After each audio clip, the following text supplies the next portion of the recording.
want some cheap pocket games? Yeah, you do. Look in the description for Green Man Gaming. If you've been under a rock, you might have not heard about this game, or you just have a fucking life. In which case, congrats, you're a step higher than me. For those who don't have a life though, pull out those willies, because the next big survival game is here, and most likely this will gang rape your life more than Bill Cosby. Welcome to Escape from Tarkov. So what is this shit exactly? Supposedly, it's the next big survival game that takes a direction I love. A hardcore realism influenced approach. A brutal one shot, one type of kill environment where ballistics mean something and losing your gear will make you jerk off furiously.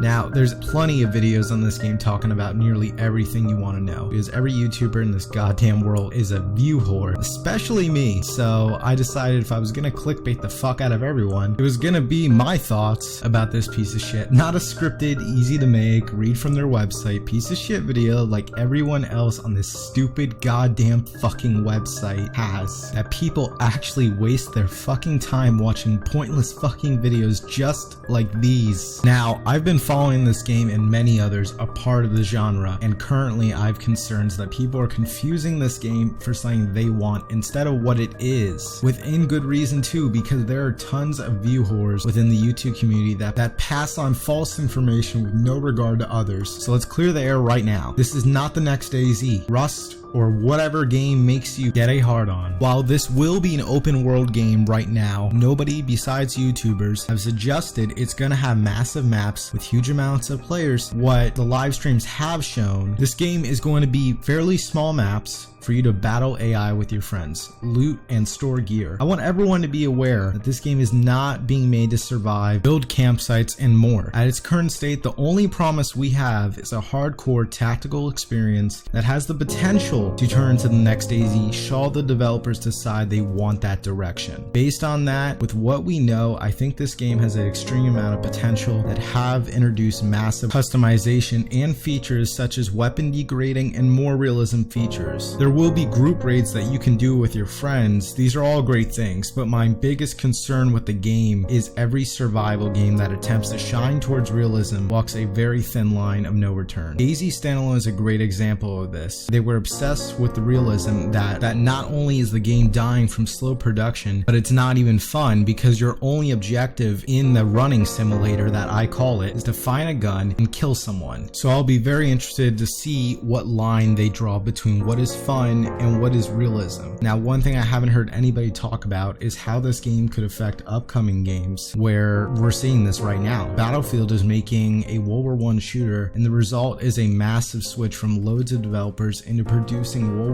War I and World War II games across the board. So that said, even if everything goes to shit and Escape from Tarkov wasn't what we were expecting, the fact that they introduced this concept might influence future games to be made in gritty environments and realistic features in a similar fashion. Another thing I want to discuss is overhype. I feel players will do this, especially in the survival genre like Escape from Tarkov. As of today, we know very little about this game, and unless you have money to throw around, or like me, are trying to grow a business based in the gaming industry, pre-ordering is just a bad idea. And the fact that developers seem to be shaping this game into a pay-to-win for the pre-release state only raises more red flags to me. Currently, they have 4 packages and you could pre-order, and as the price goes up, you are given things that either make the game easier, such as bonus equipment at the start, larger stashes, and store gear after raids and more, which is why it worries me. At the cheapest package of $45 and the most at a staggering $140, what I'm going to say to you guys is what I would say to my friend or to a family member, which is do not pre-order this game. So far, this game looks great, but we simply do not know enough info for the common man to be dropping $140,